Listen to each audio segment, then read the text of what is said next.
que caracteriza um crime doloso e culposo? A questão confunde até mesmo especialistas no assunto. O advogado criminalista Luciano Poubel vai tirar nossas dúvidas. Doutor Luciano, qual a diferença entre crime doloso e culposo e o que caracteriza cada um? Para a gente falar de dolo e culpa, a gente tem que saber o que é crime. Então, crime existem 3 substratos, que é o fato típico, que é o primeiro substrato, o segundo, que é a ilicitude, e o terceiro, que é a culpabilidade. Dentro do fato típico, nós temos a conduta, o resultado, o nexo causal e a tipicidade. O dolo e a culpa, ele é uma espécie da conduta. Então, para a gente poder analisar onde se enquadra o dolo e a culpa, a gente está dentro do fato típico, na sua conduta.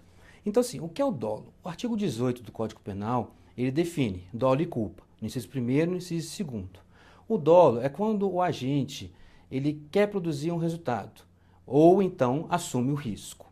Já a culpa é quando o agente ele age de maneira imprudente, negligente ou com imperícia.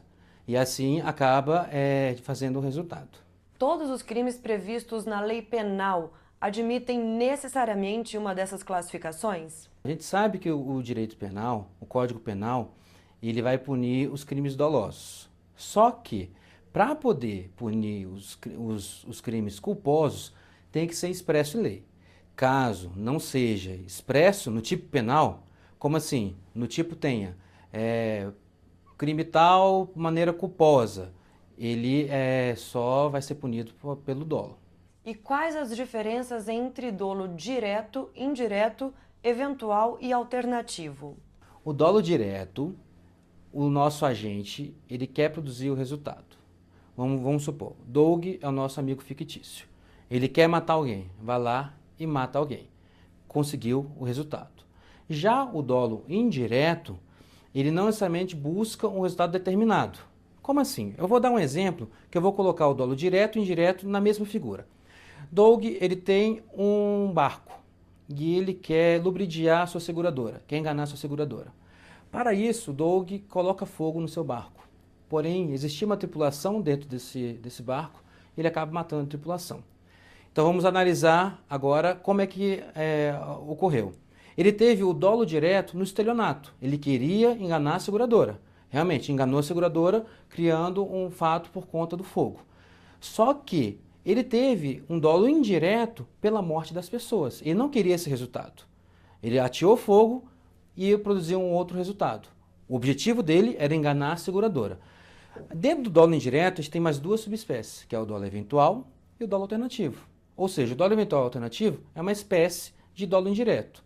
O dolo eventual é quando a pessoa assume o risco de um resultado e ele age de uma forma que, independente do resultado, ele vai agir.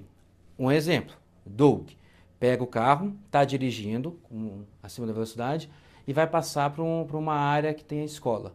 Ele sabe que ali passa crianças, sabe que pode ter chance de atropelar uma criança, mas ele não liga para isso. Ele não está nem aí para o resultado. Ele fala assim, se passar, passou. Se eu atropelar, atropelei. Ou seja, ele trata com indiferença do resultado. E aí veio o dolo eventual. Já o dolo alternativo, como é que funciona? Vamos botar novamente o nosso exemplo. Doug está dirigindo e vê um desafeto. Aí o que ele pensa? Eu vou atropelar esse meu desafeto. Eu posso lesionar meu desafeto, posso matar meu desafeto. Não importa qual das 2 alternativas, ele quer uma delas. Então ele vai lá e atropela. Lesionou? Legal. Matou? Legal. Ou seja, o alternativo, ele tem 2 possibilidades, não importa qual que ele vai tomar. O que difere as modalidades de culpa, consciente e inconsciente? Culpa consciente, ela é bem interessante. Vamos usar o nosso exemplo. Vamos supor que Doug ele é um exímio atirador. Ele é um caçador e durante anos ele pratica essa modalidade. Nunca errou um tiro na vida. Um dia ele resolveu caçar. Levou seu amigo Lucas para caçar. Viu a sua presa e Lucas estava perto. Aí ele pensou, eu vou atirar. Eu posso acertar o Lucas? Não, eu não vou acertar o Lucas. Eu sou um exímio atirador. É impossível errar o tiro. Dá o tiro, mata o amigo. Ou seja, ele agiu, prevê o resultado, só que ele acreditou que aquele resultado não iria ocorrer por conta das suas habilidades. Essa seria a culpa consciente. Qual seria a definição de culpa inconsciente? Novamente, Doug está no seu apartamento, sexto andar, assistindo o jogo do Brasil. O Brasil erra um pênalti. Ele pega um jarro e joga pela janela. Ele pensava, ninguém vai passar embaixo nesse horário. Está todo mundo assistindo o jogo? Quem está passando embaixo? Nosso amigo Lucas. Acertou o jarro na cabeça do Lucas.